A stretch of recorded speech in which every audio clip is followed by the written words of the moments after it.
Welcome to Global Stage, a podcast highlighting academic and policy-oriented international research on democracy and human development.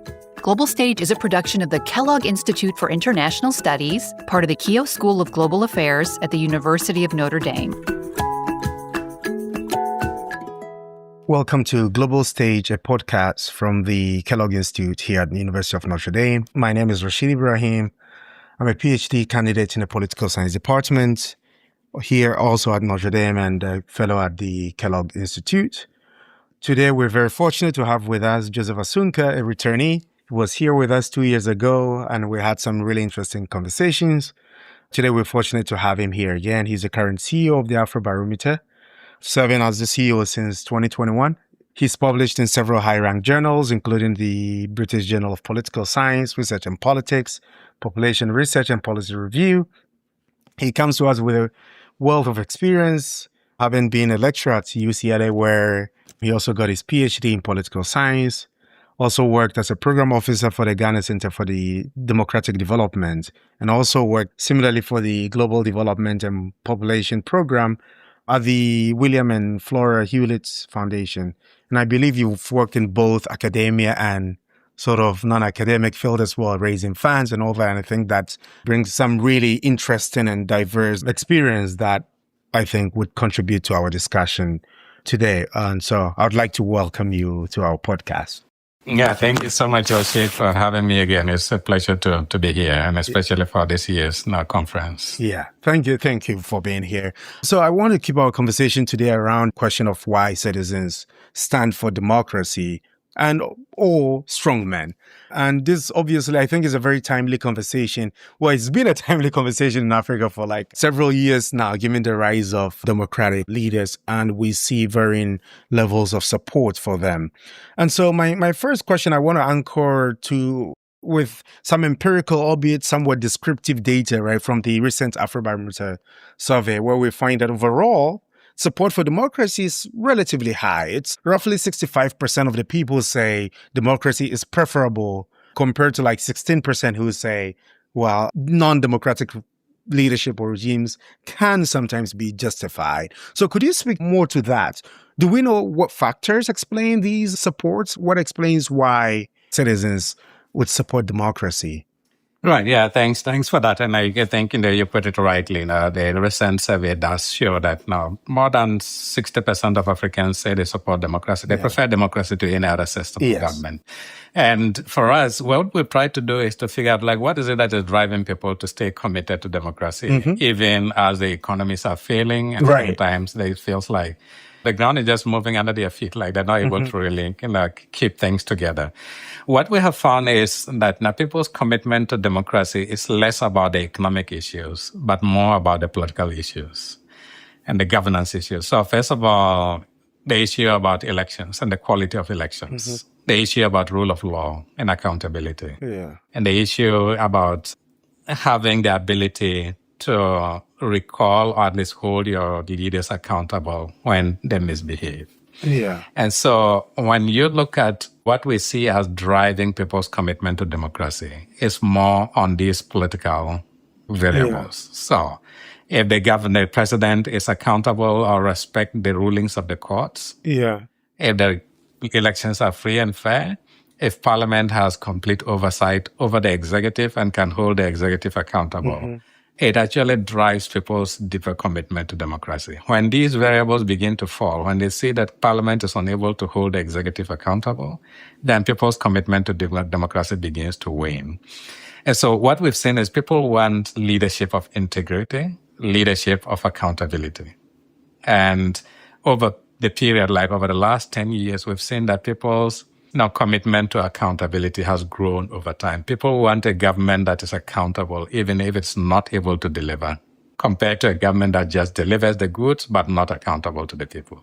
And so we've seen that on the African continent, commitment to democracy has remained a majority view, largely because people are wedded to the principles of democratic governance. And economic factors don't necessarily undermine that. But the political factors can undermine, and sometimes it just boosts their commitment more.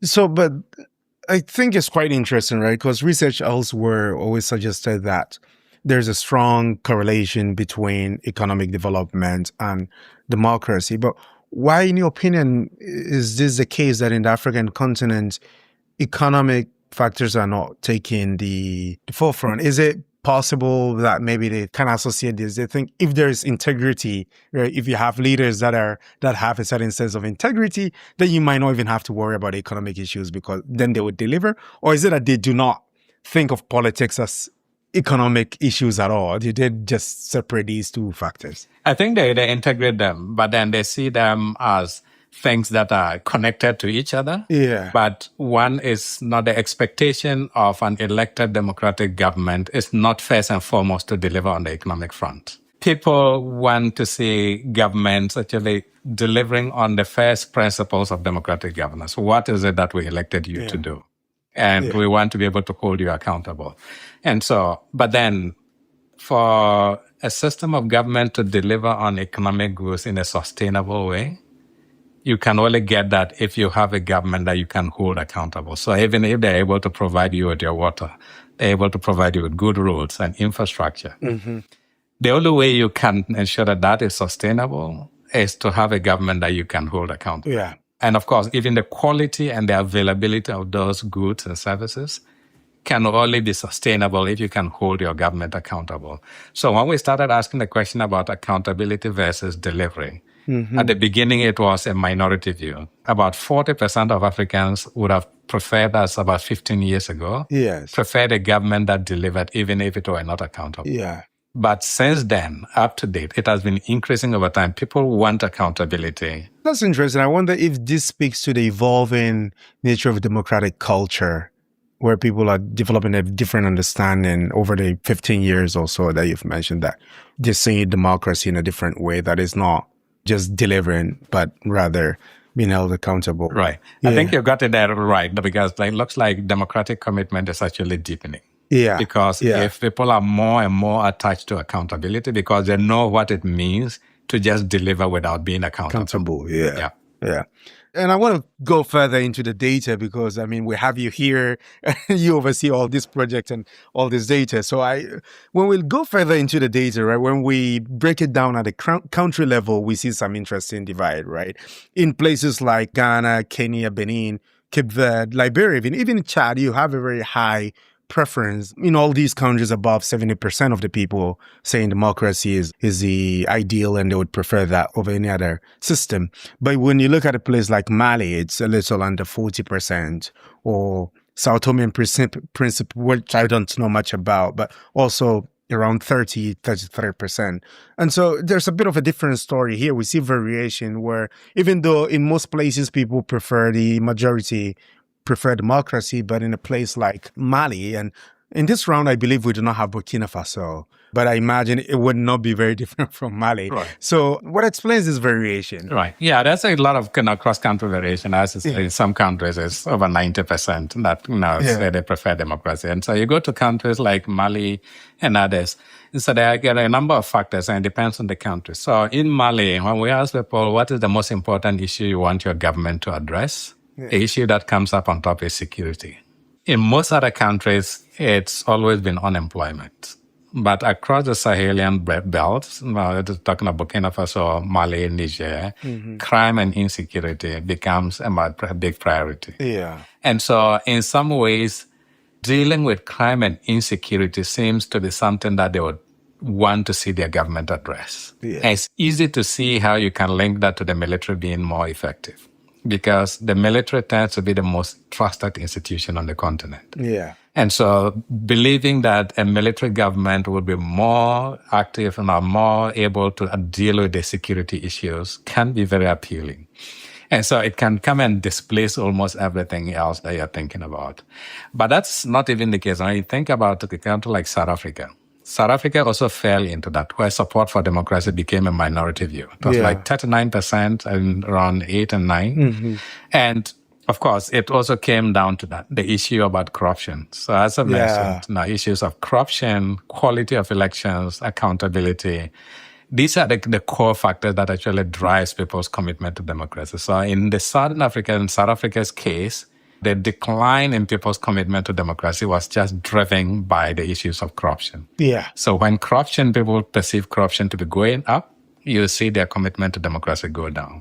When people are in countries where you see citizens prioritizing security or insecurity, sometimes their commitment to democracy also declines, just largely because they are believing that a strong action-oriented person or institution like the military can deal with the particular issue that they want to see dealt with. It's quite interesting, right? I think, as you've mentioned, in the Malian case of Burkina Faso, it's a very contentious region with a lot of security problems.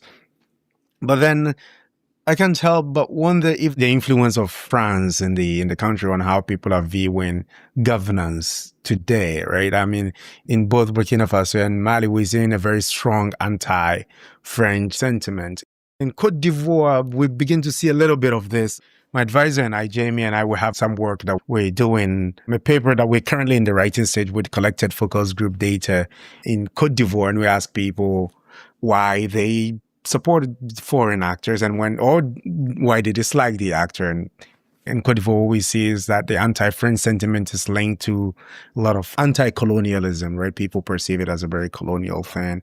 And so I wonder how the impact of foreign actors sort of shape the way people think about regimes and their governance. Right. Yeah, I think that has played a big role, especially the French influence across the Sahelian region, but also across the Francophone West Africa. You would say the French experience also has driven this anti-West sentiment. Yes. France is viewed as a Western actor. And so everything about the West is seen in that lens. And so you would see that in some countries where commitment to democracy is declining, sometimes it's driven by these influences. But it's also amplified by the messages that authoritarian leaders have actually used, because they leverage this sentiment or negative sentiments towards France. Yeah. As a basis for why they want to step in and be the ones that lead, because they want to come in with a position of strength, and we are the ones that can reject the colonial actions of France, and so, or even the West in general. Yeah. And partly because of that, you see people buy into that this is an anti-colonial personality that is coming to ensure that France doesn't have that stronghold on us, the West doesn't have any stronghold on us. And of course, it's not surprising that Burkina Faso and Traoré has become so popular because he says democracy is not relevant. We can't govern ourselves. But it's surprising to see how the rhetoric that is being promoted versus what Burkinabe actually say they want, there's a big gap there. Because people are still committed to the principles of democracy, integrity in government. And of course, if a military government is promising those kinds of goods, like a government of integrity, a government that is anti-France or anti-West, those sentiments seem to align quite strongly with people's aspirations. Yeah. The question is whether or not a military government can deliver on those aspirations is the question. Yeah. No, I think you make a very important point. And this was, I think, the closing remark at the panel earlier about the authoritarian leaders tapping into citizen sentiments. And that got me wondering, so how do elites who are committed to democracy in such scenario counter non-democratic elites who are tapping into sentiments, right? They would use such rhetoric because they know that they resonate with the people. And, if you're using very emotional language, the people get riled up, they start to support you and they'll think you're making sense. Is there any sort of guidance? And I know this is difficult to answer, but just based on your experience, I wonder, how do elites who are committed to democracy deal with such non-democratic elites who are using sentiments? I think, it's not to be dragged into the mud with that kind of expression, but it is important to note that democratic institutions, that especially political parties, and the way we organize politically, the governance architecture and the democratic structure that actually run democratic governance, most importantly, the political parties, because that is where everything is seen through now. Because to come to power, you need that structure and that system in place to be able to drive citizens, not to mobilize citizens to support your agenda. I think what these populist leaders have done is to send a signal to democratically leaning elite that if you want to mobilize, especially for young people on the continent, those political party structures can suffer if they don't pivot in a way that appeals to young people. Because these autocratic leaders are very attractive to young people. And of course, the continent is majority young people. And so they are the ones that can make the difference. And so the way political parties continue to mobilize is more about gatekeeping than it is, trying to make sure that they can get everybody involved, and especially young people having a say in the political mobilization platforms. Yeah. And so you see these young people drifting away to other platforms, social media, right? Yeah. From the panel, especially. Yeah. In other countries where social media becomes the mobilizing platform. And influencers become almost like political parties. Yeah. And so the question is, how long can political parties survive influence? Yeah. So if an influencer becomes really very strong at using social media to mobilize young people, will they eventually displace political parties?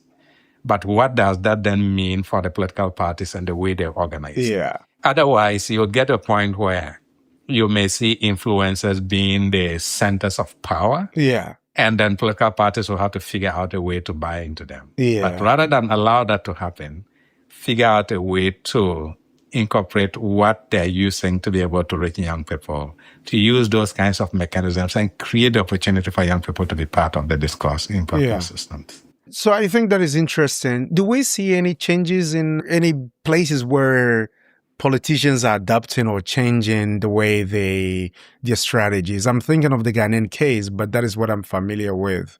And I'm not very sure if politicians are doing this very effectively, or is the engagement of youth through social media contributing to the way politicians are mobilizing and gaining traction, or is there still something? Right. I don't think it's taken off as strongly. Yeah. And in some cases, it's been adapting systems in a way that attracts young people, but not in a genuine way. Yeah. So, you take the Kenyan case and the hustler, tag, yeah. The current president of Kenya came in as a hustler, like trying to relate with young people and what they're going through and what he is capable of doing. Yeah. And you see, that resonates. And young people would easily be drawn to that. The fact is that if you actually don't deliver on what you say you want to be in government, that is when you see that alienation. And then you actually create a risk for yourself if you use that kind of language to attract young people to the platform and then come into government and then fail them. Yeah. Because then there'll be an explosion.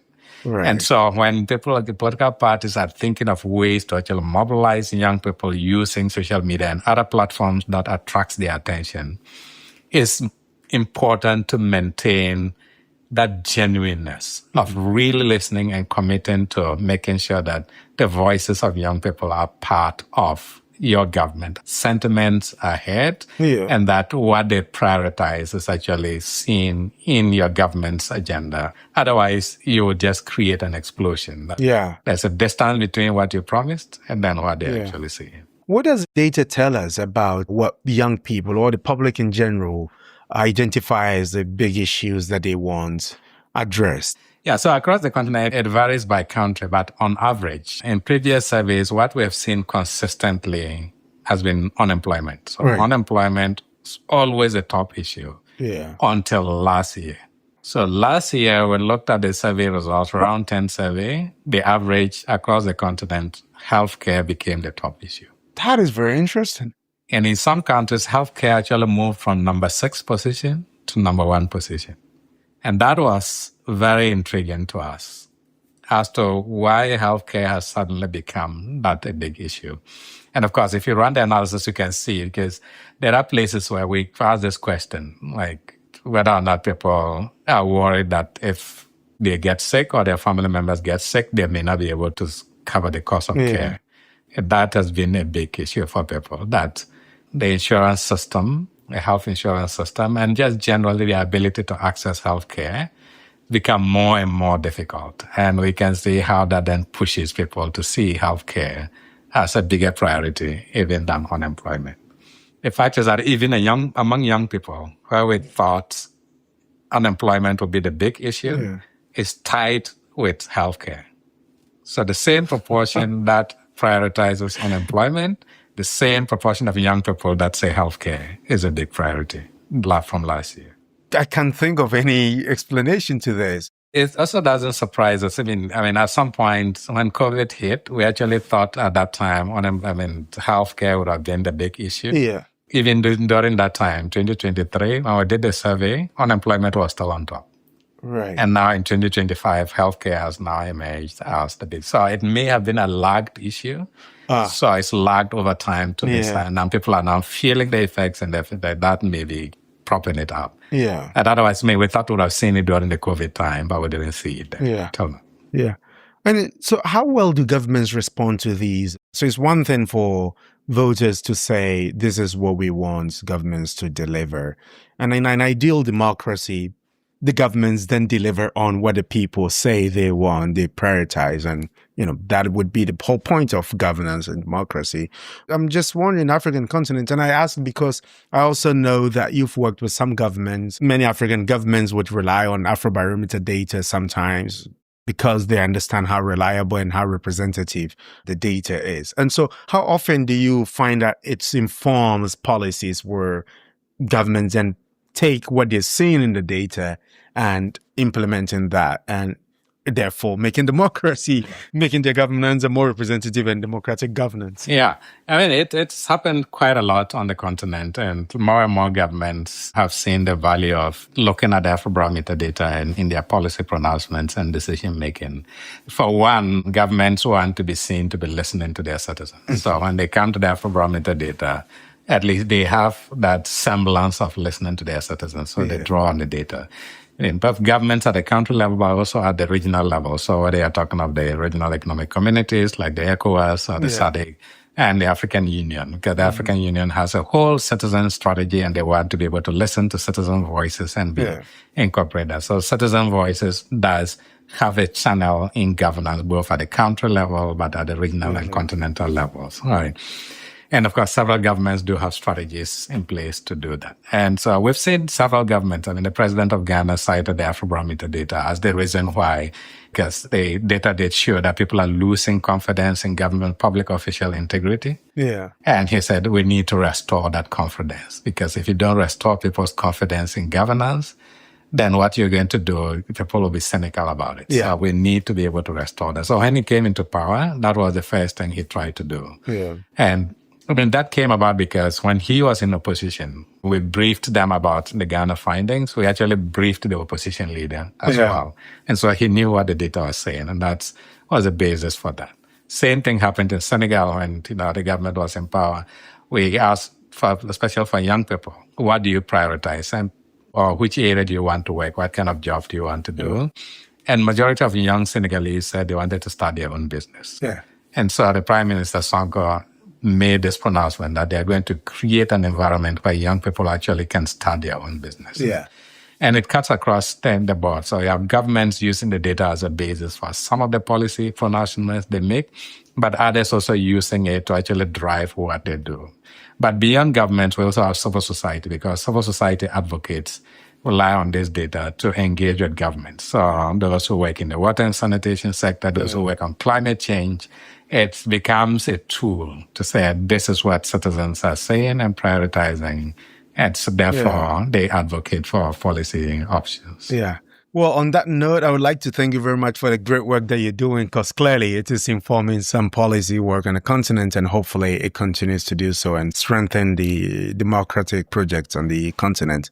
Well, thank you very much for being here today, and it's been an absolute delight having this conversation with you. Yeah, thank you. Thank you for having me again. Yeah, it's always a pleasure to engage with you guys. You've been listening to Global Stage, produced by the Kellogg Institute for International Studies.